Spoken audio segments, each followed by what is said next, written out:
they also have experience working as interpreter. So can you share a little bit what's the biggest challenge you may face and how you handle it, so we can learn from your experience more? Right, thank you. So, biggest challenge as an interpreter, I think, I guess there are several challenges.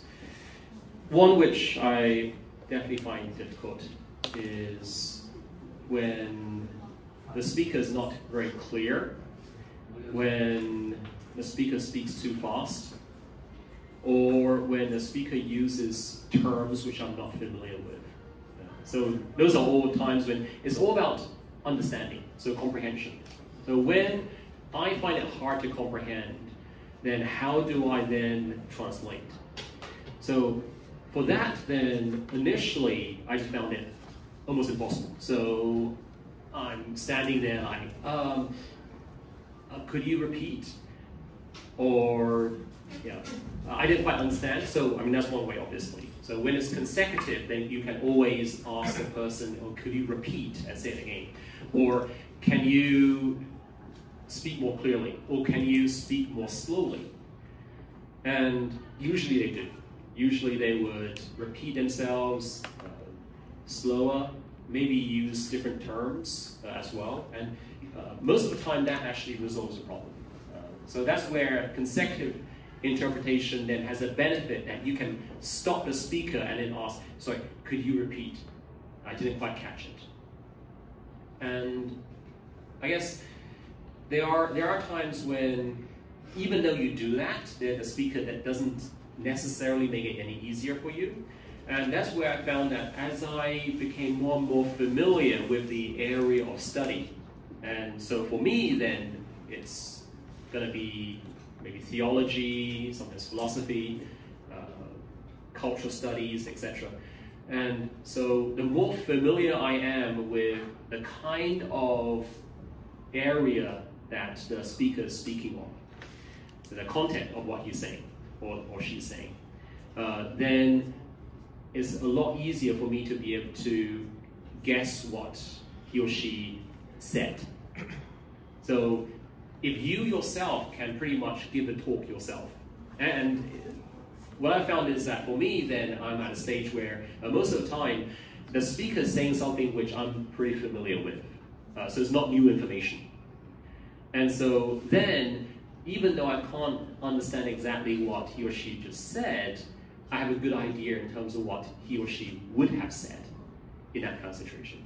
Yeah, so I guess that just means reading up on the field a lot.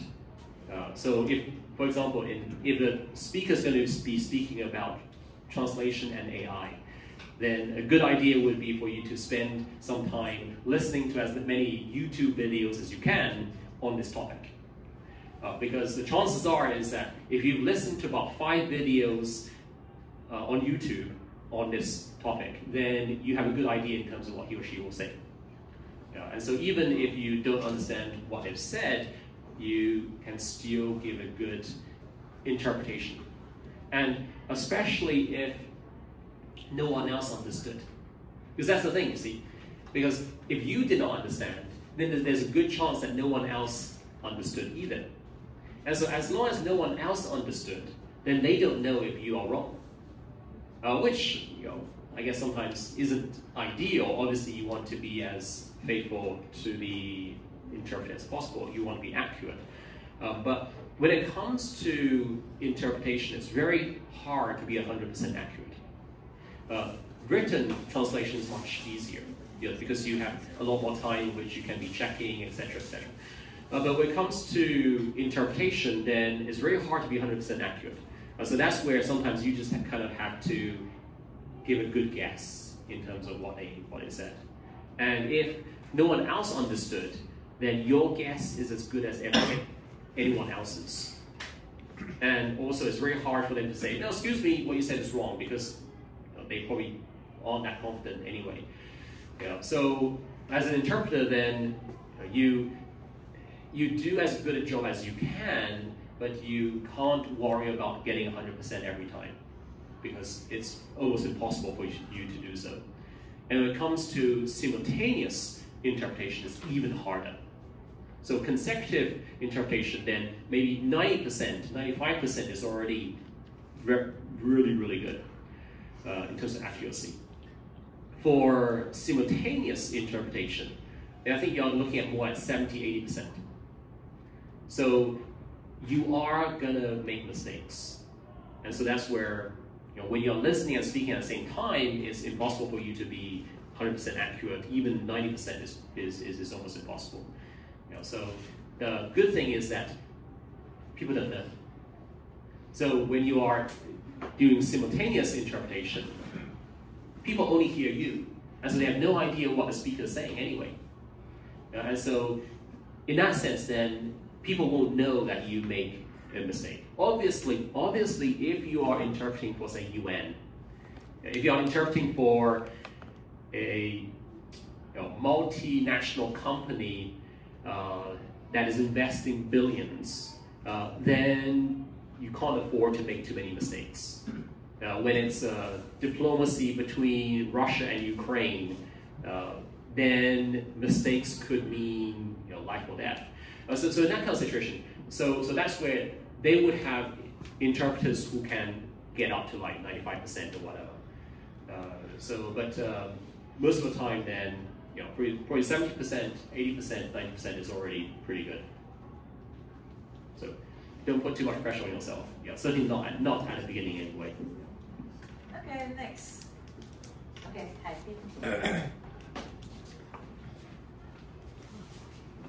Thank you for your sharing. It's very good. And I have a question for you that, as you say, in consecutive interpretation, whatever the speaker say or whatever the speaker does, we need to follow. So, but for some situation that the speaker may be very offensive, so should we follow them, or how can we manage that situation?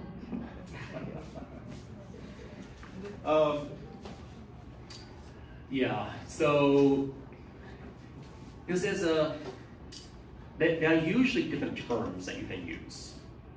So for example, in English, then if I use the word stupid and if I were use the word silly, it's very different.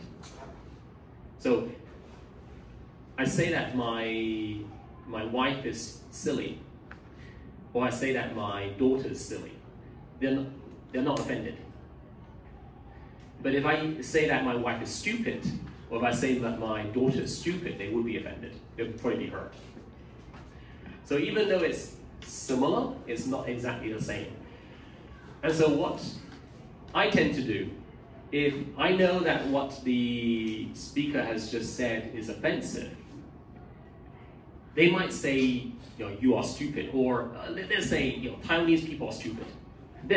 For example, if someone said that, then instead of saying that 台湾人很笨, I might say 台湾人有时会有点傻, which isn't a very accurate interpretation. But well, I guess I don't want necessarily to, especially if I know that what the speaker said, they are speaking out of ignorance, or they are not intentionally saying something to be offensive. You know what I mean? Because sometimes the speaker might say something and they mean it and they want it to communicate in that way. And so that's where I have to discern. Like, are they saying that in order to make a point? And is that point important to what they want to communicate? Or did they just accidentally say something which would be offensive within the culture? Because they don't know better. So in that sense, because if I know the culture better than they do, I better know what would be appropriate in that culture. And so that's where translational interpreting, it needs to be a translation of cultures, not just a translation of languages. And so therefore, if something I know it would not be offensive in English, but it is offensive in Chinese, then I can't translate it directly into Chinese, which I know is going to be offensive in that, in Chinese. Because I know that, okay, in English, then you can say that, but in Chinese, you just can't. In which case, then, yeah, I have to tone it down a little bit. I have to change it a little bit. Because if I were to do an exact translation, then I would not actually be translating accurately the meaning. Yeah, so that's where, yeah, I have to understand both the source culture. In this case, it might be American English or British English, and also understand the culture of the recipient. And so that's where understanding both cultures is important, not just the language.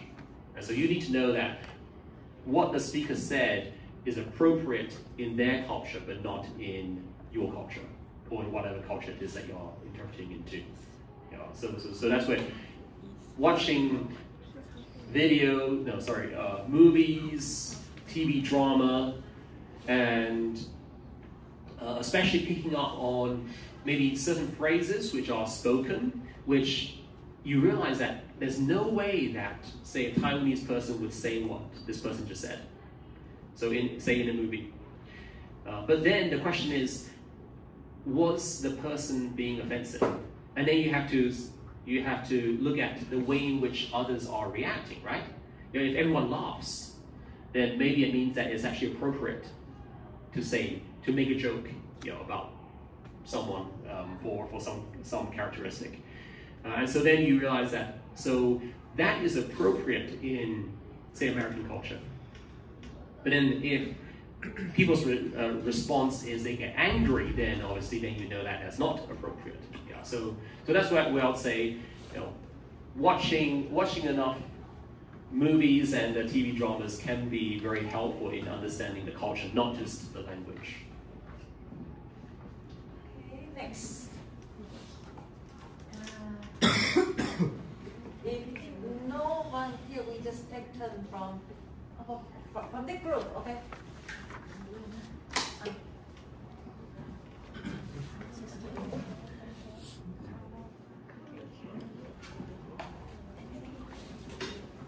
I'm sorry if I'm getting it wrong, but from what I get is you mean that adjusting is sometimes necessary, and then research too. But I'm curious about, I mean, this like some kind of small case, like some bad luck case. But if you like research to your speaker and the audience, and the speaker have to the culture that speak directly. They want to speak directly, and then the audience, the culture is like cannot accept the direct speaking. So like when the speaker says like let's say that like stupid or something like that, but the audience cannot accept that thing. But the speaker is really insists you to use that word. I mean, will you use that word because from what I get, you need to be neutral, right? So which means if the speaker insists, I mean, you need to say that thing. But as the translator, sometimes I can like feel bad for that. So yes, yeah, okay. Yeah, thank you. Yeah, I think if the speaker then insists on you using a term, and sometimes what I have encountered is that the speaker actually understands Chinese, and I'm interpreting from English into Chinese, and I use a term which the speaker does not see as being appropriate, isn't the exact translation. Then sometimes the speaker will give me the Chinese. Yeah. So, for example, they'll say, "Oh, 不是傻，是笨." Oh, so in which case, then obviously as an interpreter, then I will use the term that the speaker gave me. So yes, in that situation, then the interpreter should be neutral. I agree. So we are not to judge the person. We're not a moral judge. We're not the person who edits the source. We can't be the one who say, no, that's inappropriate. You're not a newspaper editor, right? So the newspaper editor, then you read the article and say, no, you need to change that. You can't say it that way. No, I'm not saying that. What I am saying is that there are times when certain things would be offensive in one culture but not in the other. So what you mentioned in terms of Chinese, Japanese, it tends to be more indirect, and American tends to be much more direct. So that's where translating a direct culture into an indirect culture, then I have to use language which is indirect. But if in your situation, then the speaker knows this. So they know that in Chinese, to say it that way will be offensive, but that's what they want. They want to offend. Then you're just the interpreter, right? You're not the head of the company who invited the speaker in the first place. You are not the professor who invited the guest.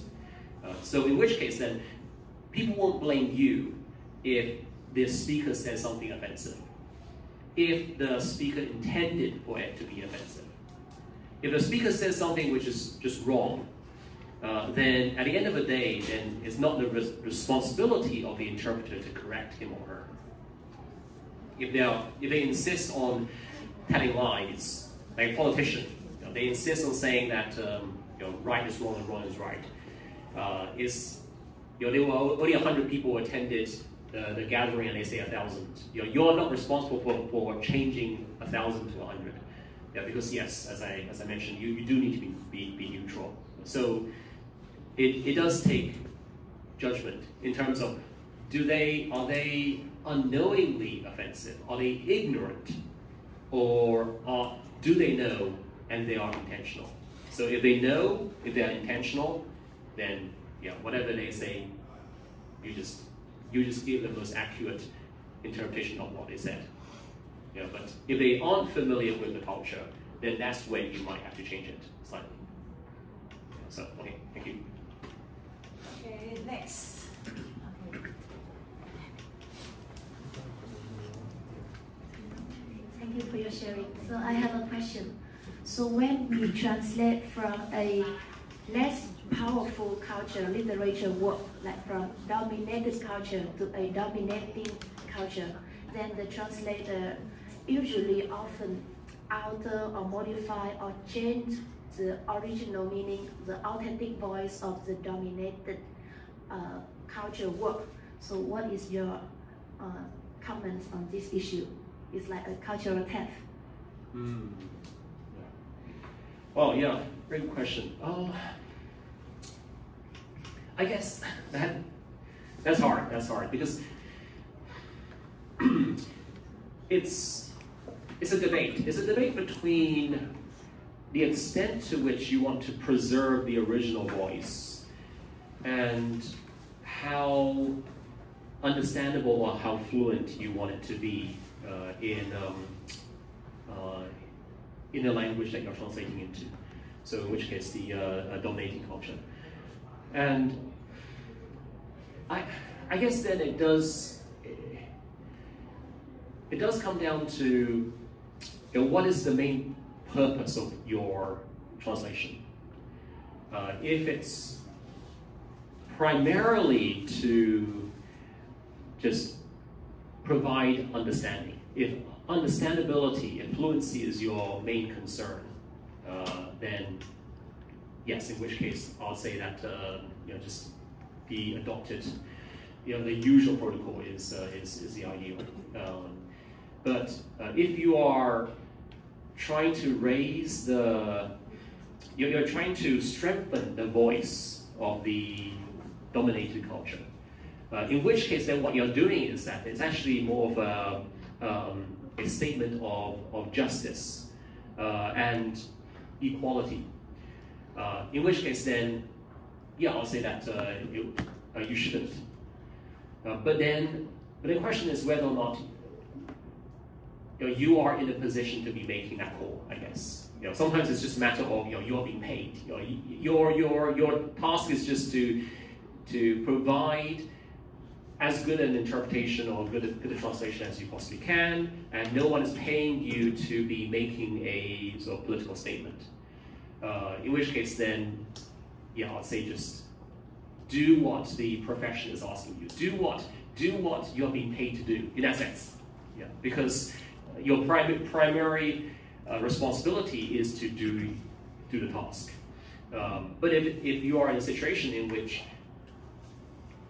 you're not being paid, and you want to do it just because it's something which you believe in doing, then in which case then I'll suggest that no, you don't. So I think it does just come down to what is the purpose of why you are doing it, and if you are being paid to do something, then you have to essentially conform to the standard that is required.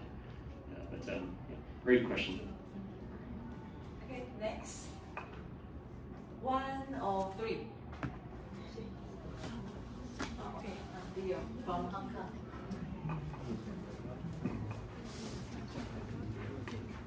Thanks for your speech, and just that you mentioned that you have translated. Some people refer you to translate a joke to someone you are going to interrupt them, but you just ask them to laugh. But and besides this one, is there something that is quite interesting when you are interpreting?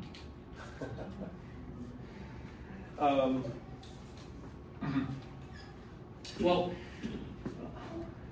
there was one guy who was interpreting for, and he kept switching from English into Chinese and Chinese into English. So I had to do the same, and that is what a good interpreter should do. Whatever language the speaker speaks in, then you translate into the opposite. What some interpreters do is they stick to whatever language they've been using. So if I'm speaking in English and you are interpreting for me, then you might interpret into, you're from Hong Kong? Yeah. You might interpret into Cantonese. But then, I don't speak Cantonese, but what if I start speaking Cantonese? Then do you then just repeat what I said in Cantonese? I'll say no, the best interpreters, they would then interpret Cantonese into English. So that's where sometimes, you do need to be fluent in both languages. And it's definitely helpful for you to be fluent in both languages.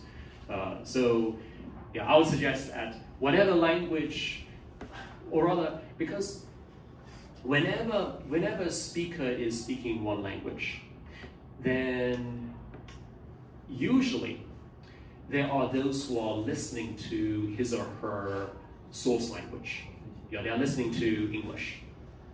So if the person switches into another language, then what happens to the people who are listening to the English if they don't understand, say, Cantonese, right? And so you can't just repeat what they said in Cantonese again, because then the people who are listening to English won't understand anything. And so that's where you do need to translate it back into the language that the speaker originally was speaking in. So there's one time when a speaker constantly kept on switching from one language to another, English into Mandarin, Mandarin into English, English into Mandarin. And so every time he switched, I had to switch. And I was actually getting pretty good at, just using a different language. But then after a while, like after doing it a few times, then he caught me off guard. So he says something in English, and then suddenly he switches into Mandarin. And so what I did is that I didn't have time to switch, so I just repeated what he said in Mandarin. And then everyone laughed because it almost became like a game. It was like playing, I don't know, tennis or something. It's like he would hit the ball and I'll hit it back. He hit in Mandarin, I'll hit it back in English. He would hit it in English, I'll hit it back in Mandarin. But then when I missed the ball, was when he said something in Mandarin and I said it again in Mandarin. Or sometimes, he said it in English and I'll repeat it in English. And oh wait, I'm meant to be interpreting from English into Mandarin, not just repeating what he said in English. Because by that time, I've forgotten which language I'm meant to be using. Yeah.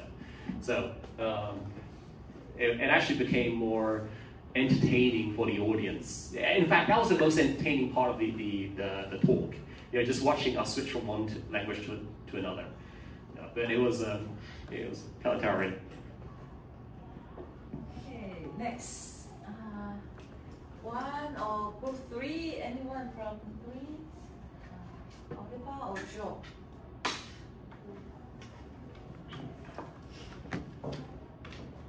Another from Hong Kong.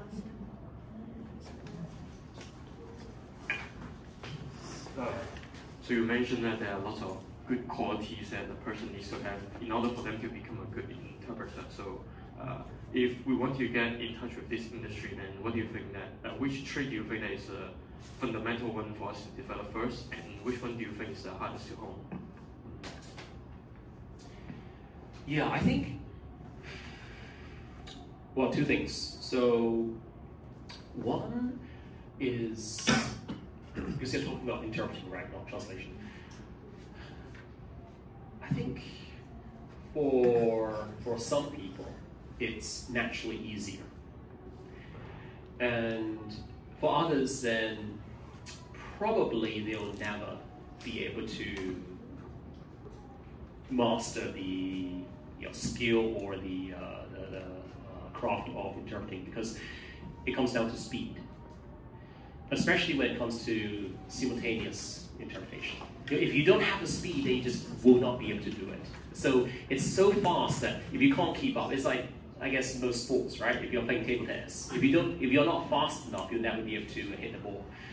And so I find that with simultaneous interpretation, then it is like playing a game of table tennis. You have to hit it back at the same speed every single time.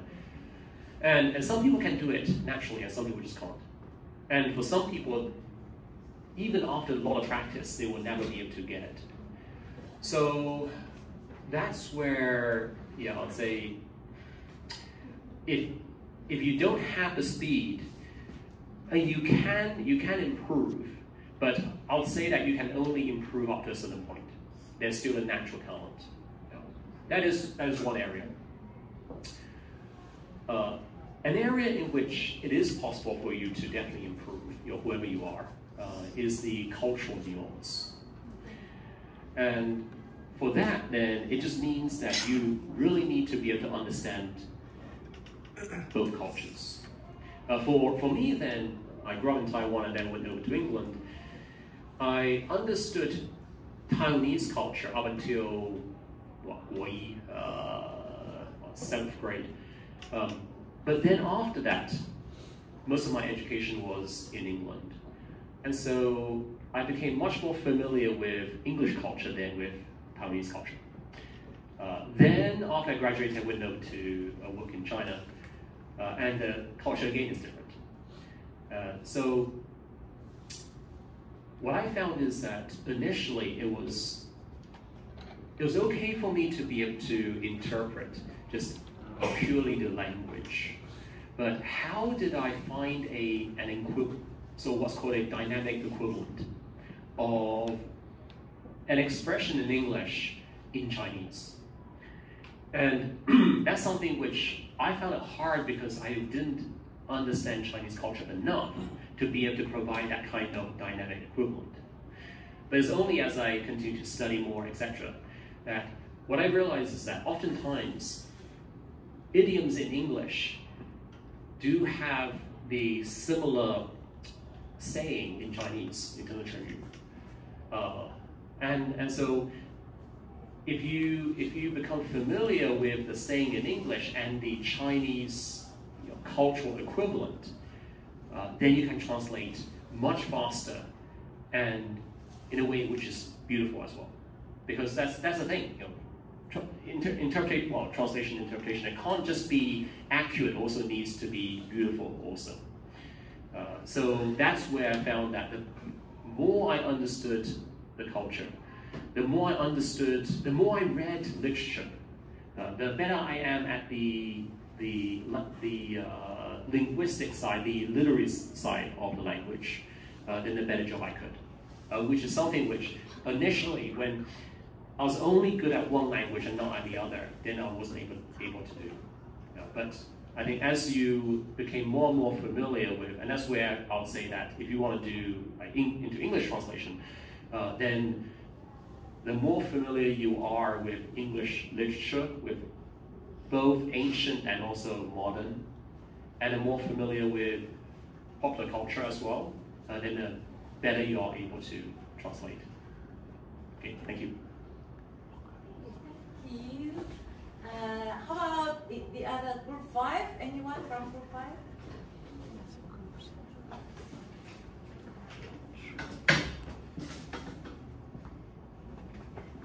Thank you for your sharing. And I want to ask a question is that you mentioned that interpreter should stay neutral.